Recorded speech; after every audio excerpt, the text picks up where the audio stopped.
So, hello everyone. Today we are going to talk about the internal security. As we know that I'm actually reading a book known as Challenges to Internal Security by Ashok Kumar, an IPS officer, along with one DN IPS officer. All right. So, Home Ministry deals with the internal security. All right.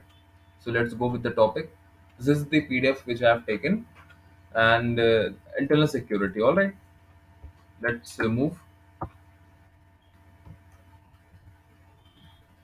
All right. Now. The internal security is the security of a country within its borders. Means if you are securing country within the border, it is known as internal security, and implies maintaining peace and law and order, and upholding the sovereignty of country within its territory.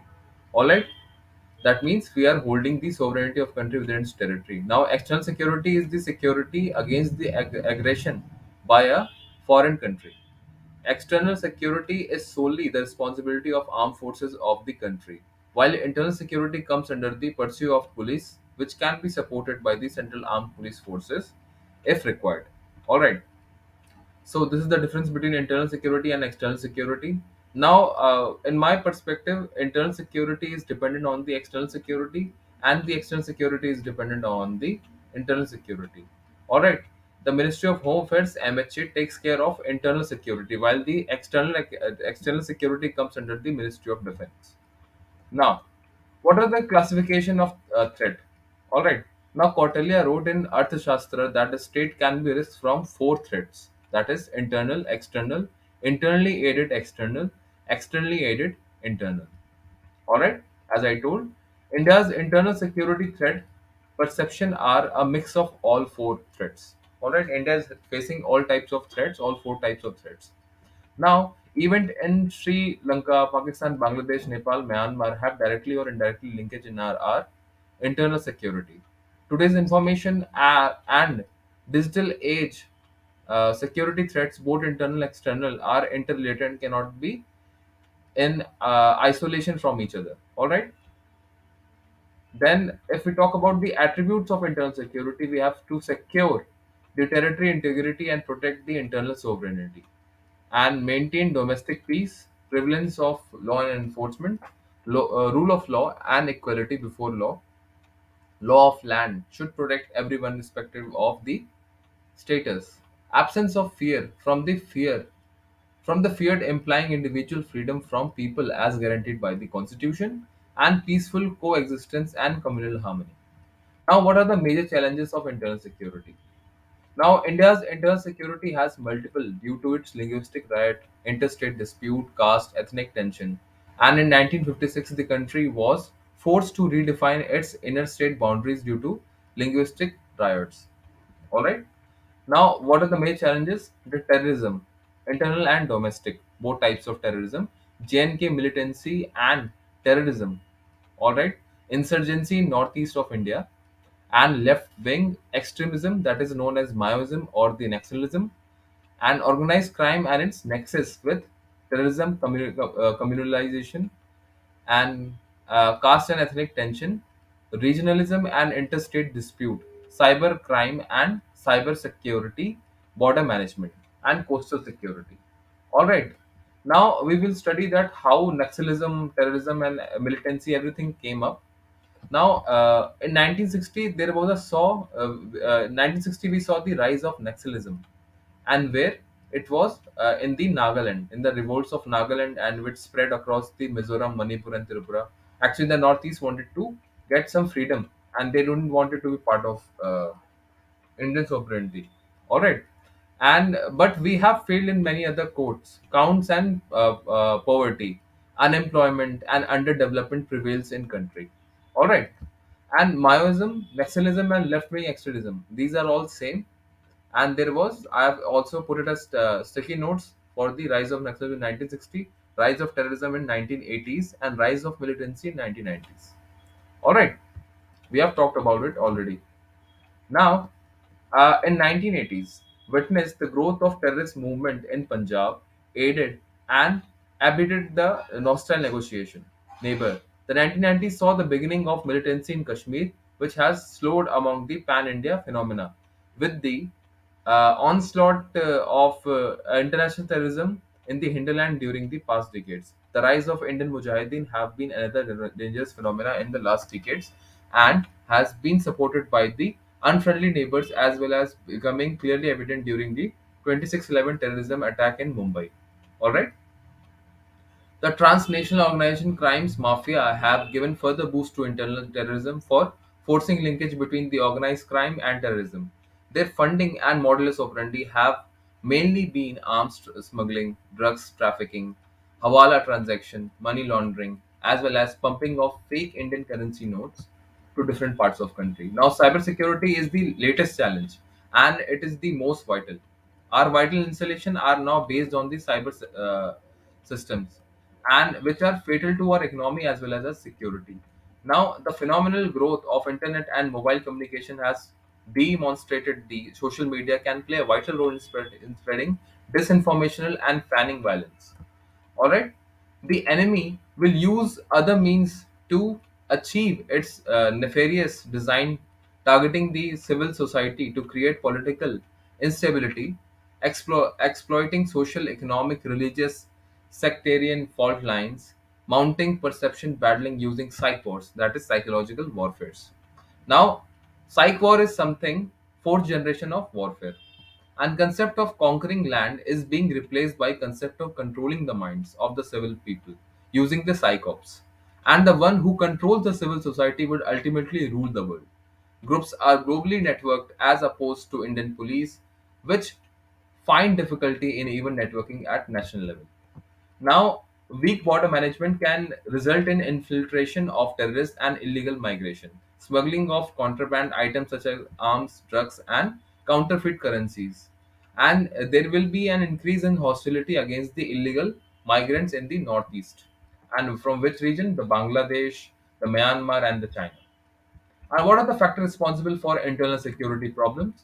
Unfriendly neighbors, poverty, unemployment, inequality growth, widened gap between haves and have not, failure on administrative fronts and governance deficit, and increasing communal divide, increased caste awareness and caste tension, rise of continuous politics based on sectarian, ethnic, linguistic, or other divisive criteria, porous border having very tough terrain, poor criminal justice system, and large scale corruption leading to nexus between criminal police and politician resulting in organized crimes and going unabated. Now, the first three, that is the unfriendly neighbors, poverty, and unemployment, uh, uh, these first three caused the time of independence. Now, these things were caused during the independence. We had the poverty, we have unemployment, we had the unfriendly neighbor because since the independence, but we have failed to resolve them. All right, and added more factors which has multiplied our internal security problems. Now, the fourth, fifth, and sixth factor above list are termed as administrative failure.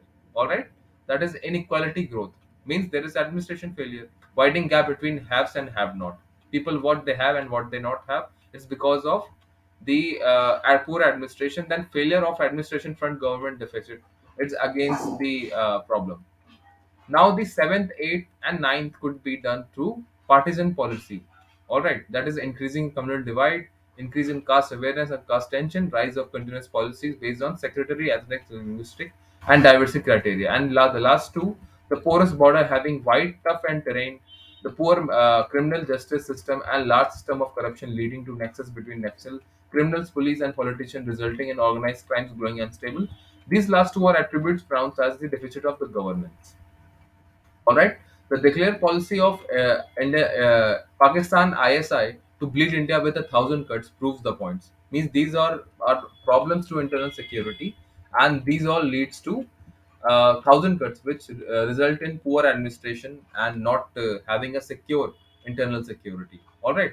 Now, what are the internal security doctrines by which we can be improve internal security? Now, by politics, by social economy, by governance, police and security forces, center state coordination, intelligence, border management, and cyber security.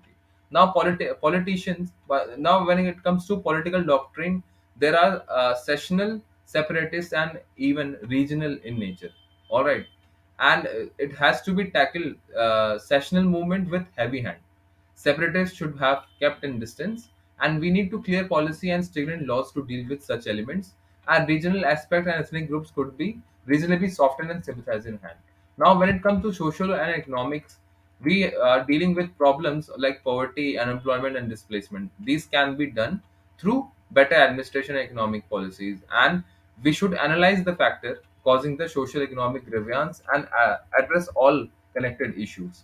Now, governance is because of lack of good governance. The doctrine is not been developing so far because there is a lack of good governance. Elements such as taking advantage of mismanagement and corruption in public government schemes, poor implementation of law, and absence of government machinery in remote areas, and controlling all the malaise in the government and providing good governance to the remotes and areas and the control corruption. And this is the reason the development of remote areas is nearly too impossible. Now, the police and security.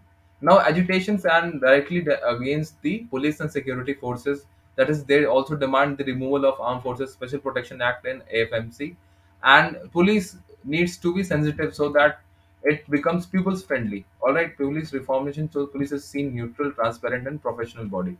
Now, coordinate with the state police and have achieved the overall growth of maintaining internal security.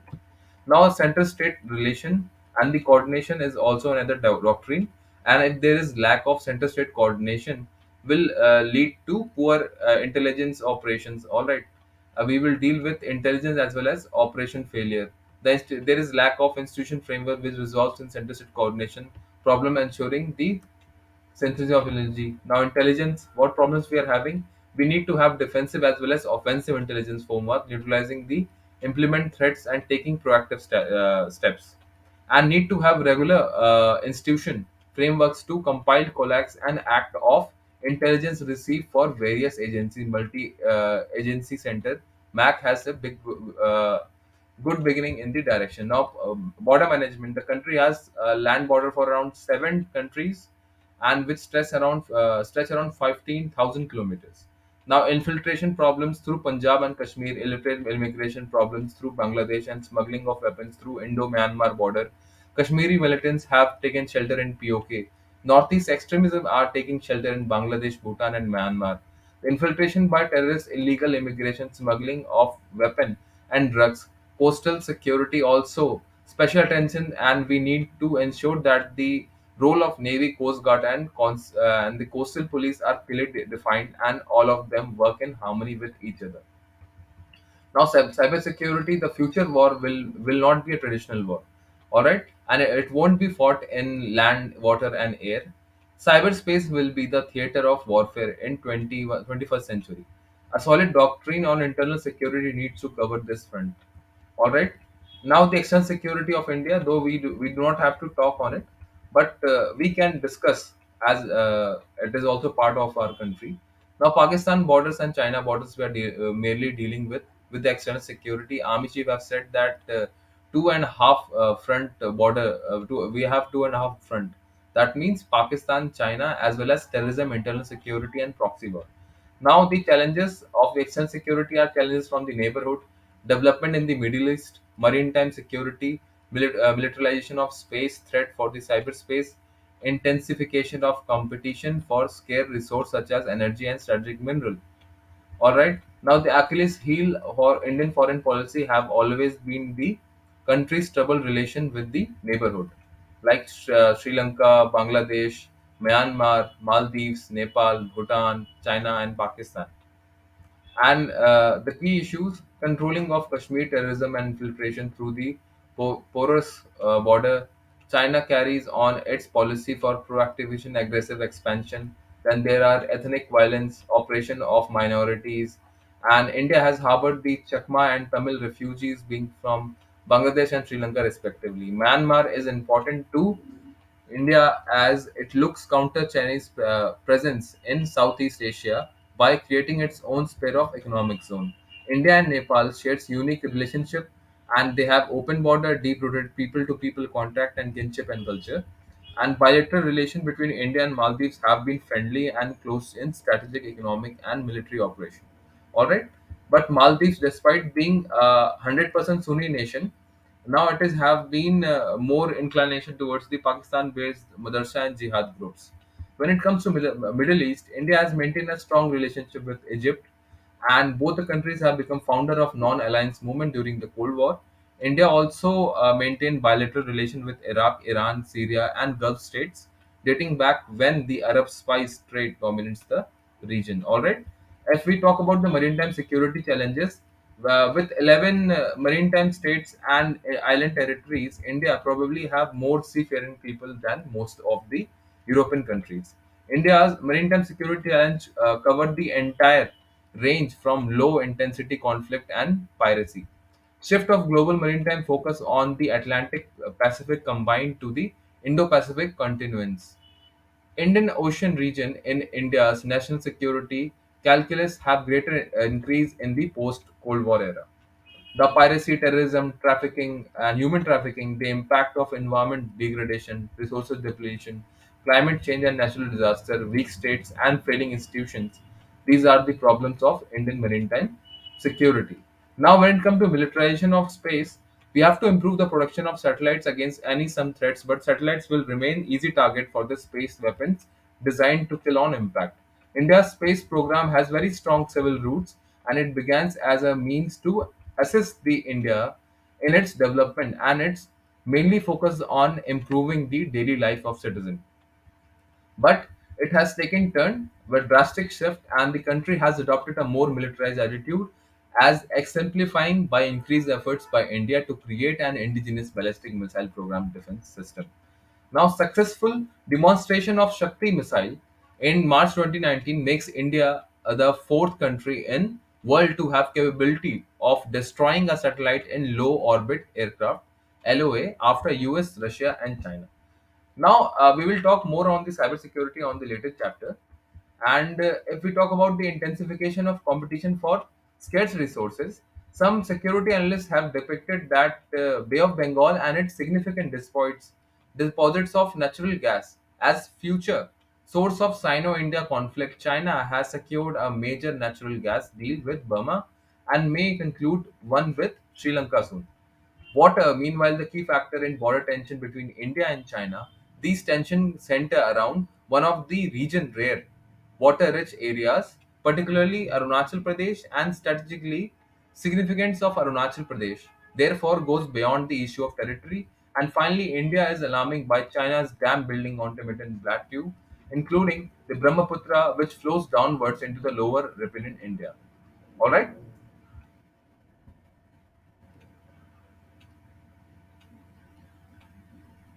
So, this is understandable, and we have done chapter 1, and we will do further chapter 2, 3 to 10 and 12, and we will complete it within I believe within 1 to 2 days. All right. Not 1 to 2 days. The book, the challenges to the internal security, this book is of around I'm not remembering how many pages, but it has huge number of pages. All right. This is the book. All right, we are doing the third edition, Challenge to Indian Security by Ashok Kumar IPS and Virul Anikant DN IPS. All right, and we will complete it within the no problems, and we will read more on it. As you can see, I have already bifurcated and put in sticky notes to make it understand what do we have to do. It is a completion of total chapter 12, and there is Armed Forces Special Protection Act of 1958, Maharashtra Control of Organized Crime, National Investigation Agency Act also been given, and we will discuss more on these kind of stuff. If I talk about that, then what are the pages required? I don't believe that the pages, yes, pages are not being given properly. Right. So this is all about that. Now I must take leave, and we will continue doing that our newspapers as well as the this book completion of this book within no time. So thank you everyone for listening, and Jai Hind.